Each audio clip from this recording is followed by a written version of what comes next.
The reality that it seems nobody wants to admit these days is that the loud minority of non-binary supporting trans men and women are the ones who are spreading the lie that you don't need dysphoria to be trans. The reality is that if you ask 90% of trans guys to pose in some old lady bikini top, smirking like they're set up to become some other guy's bitch, they would all be extremely embarrassed.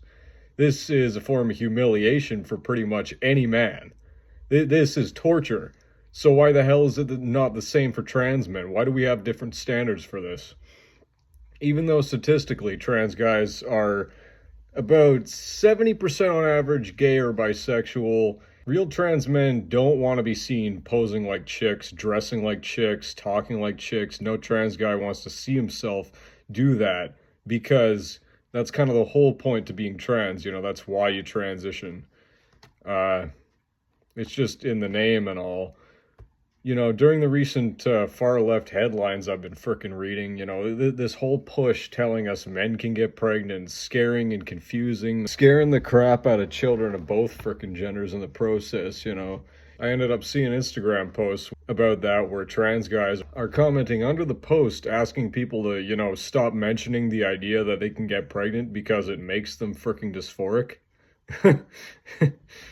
Everywhere I looked, I saw people saying, yeah, this is, you know, true. It's a biological fact and everything, but it makes me really dysphoric. So, you know, can we not put this in the news every couple of weeks?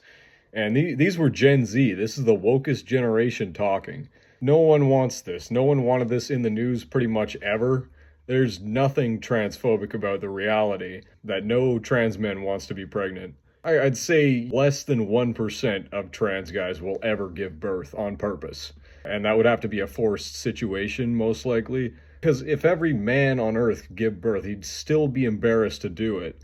You know, you'd have to go through that whole freaking thing. You know, if articles about trans chicks with massive dicks were being pushed by the far left media, you know, people would feel freaking different about it, right? Squeak? Hello, pumpkin. What up? Right now, where the hell was I? Yeah, I couldn't imagine any trans chick being okay with that. You know, that's not a freaking, you know, only an OnlyFans chick would be okay with this, and that's because she's being paid to think so.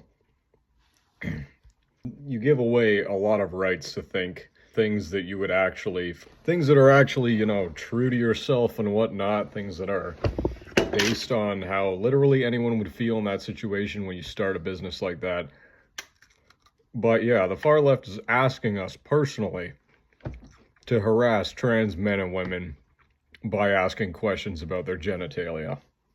No trans guy wants you to ask him, hey, do you think you'll ever give birth? No man on earth wants to hear that shit. We've been asking people our whole freaking lives, whole history, all the way down to probably caveman times, to not freaking have that asked of us. Thanks, far left. Thanks.